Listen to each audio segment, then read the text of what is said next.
To the final segment of the show for today.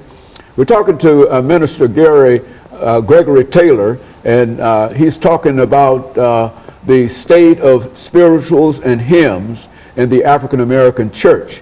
And Minister Taylor, let's continue our discussion, because I think that what you've already pointed out is that there has been a loss of, in a real sense, spirit in the spirituals and hymns in the African American church. And what you're trying to do is to somehow bring back some of the spirit. And when you talk about the spirit, you mean the emotions that generally come from the songs as they were formerly sung, and the emotions that come from the songs the way that they are presented, that are outside of the state of what has been the original hymns. And would that be a correct summation of some of the things? That is close, Dr. Haney.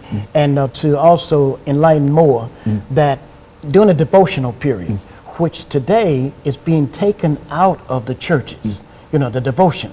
And I was told that the devotional is our foundation. This is the area where the songs were born in the hearts of our ancestors in the fields in America. And Dr.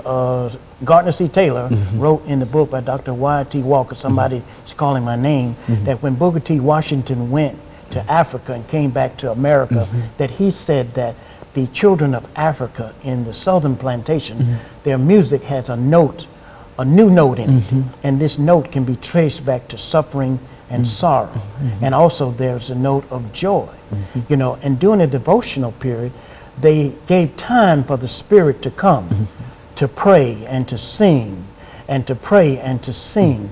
And in Atlanta, Dr. Haney, when I got there, I found it hard to find the old hymns and spirituals in the devotion in church. And I was actually calling back to Alabama, to my home church, and taking in the devotion by way of telephone for 30 minutes. Then I would go out to the churches and get a message. But the devotion set the tone of the Spirit moving throughout the worship service. And there's a lot of elders here and deacons are telling me that this is being lost, but the congregations are not hearing the elderly today. They feel that they are insignificant, that their time has been put in, and they don't have anything to offer now. But where I come from, it was much different, you know, in those areas. And the other factor is in the noise. You know, I use this illustration in the book of Acts, where it said they were all gathered together on one accord in one place. And suddenly there was a rushing mighty wind that come in, and it filled the house.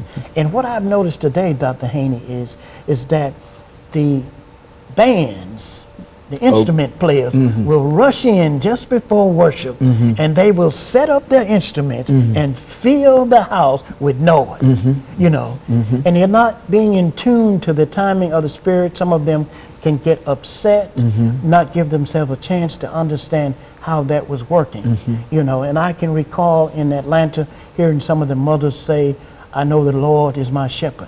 I know the Lord is on my side.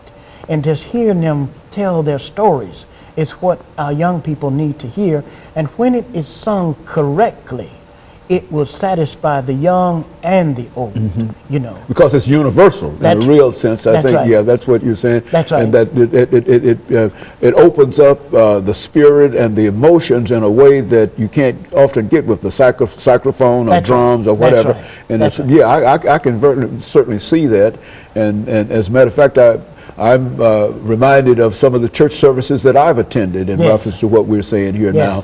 And I think that perhaps over the last 5 minutes, we've got about 5 minutes. But I think that one of the problems might be that many people are not aware of it. I mean, they might know or at least think that something is wrong, but they are unable to put their finger on it as you're doing here. And I appreciate that. And Dr. Haney, what I realized that is enabling me to do this, and I must say this, when I got to Nashville, I realized that everybody had not grown up listening to the same kind of music.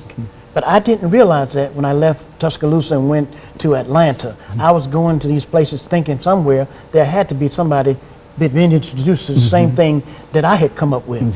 And then when I got to Nashville and discovered the website of Dr. J. Robert Bradley through his executor, that's I think Dr. Chris Jackson, and I found that and it revived me. It reinvigorated me, you know. Re-energized. That's you right. and- It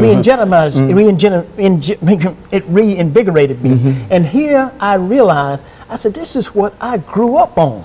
This is what I've been looking for, not knowing it was nowhere to be found, but where it had been recorded, you know. And speaking of that, I found out that in Ghana, Nigeria, Kenya, and Halifax, Nova Scotia, Canada, in Winston-Salem, North Carolina, as well as in Charlotte, North Carolina. They're still singing the old music, you know, and I've connected with a lot of them through Dr. Malefi Asante.